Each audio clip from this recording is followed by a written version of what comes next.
For 20 years, Bernie Madoff produced returns that were mathematically impossible. The strange part isn't that he did it, it's that people noticed, and nothing happened.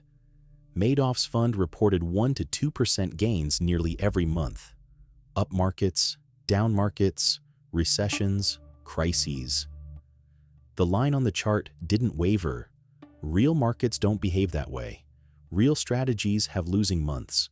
A perfectly smooth line in finance is not a sign of skill. It's a signature. The mechanics underneath were almost embarrassingly simple.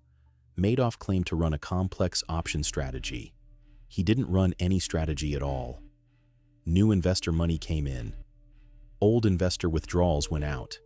The difference sat in a single Chase bank account. That account was the entire firm. There were no trades.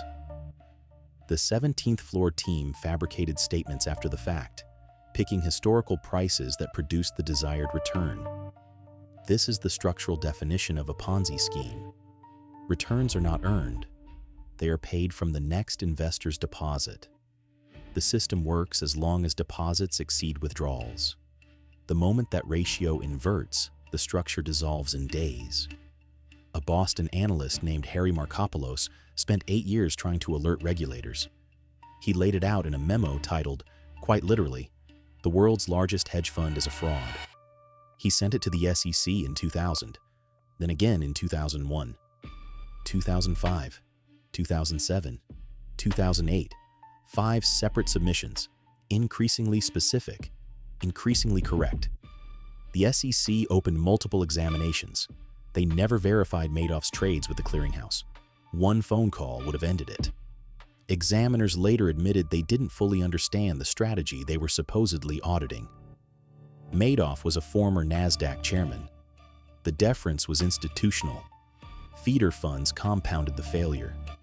Firms like Fairfield Greenwich gathered billions from clients and routed them all to Madoff.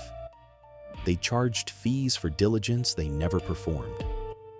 By 2008, Madoff was managing roughly $65 billion on paper. The actual cash on hand was a tiny fraction of that. Then the financial crisis hit. Investors needed liquidity. Redemption requests in late 2008 reached $7 billion. Madoff had nowhere near that. On December 10th, he confessed to his sons.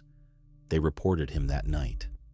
The next morning, the FBI arrived at his apartment.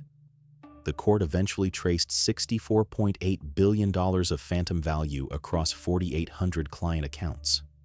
Roughly $17 billion of real money was lost. Madoff received 150 years. He died in federal prison in 2021. Recovery efforts have returned roughly $14 billion to victims. The forensic lesson isn't about one man's deception. It's that the controls existed. The warnings arrived. The math was checkable. The system simply chose not to look. Every Ponzi scheme runs on the same equation. New money in must exceed old money out. When that breaks, so does everything built on top of it. The math always wins. Eventually,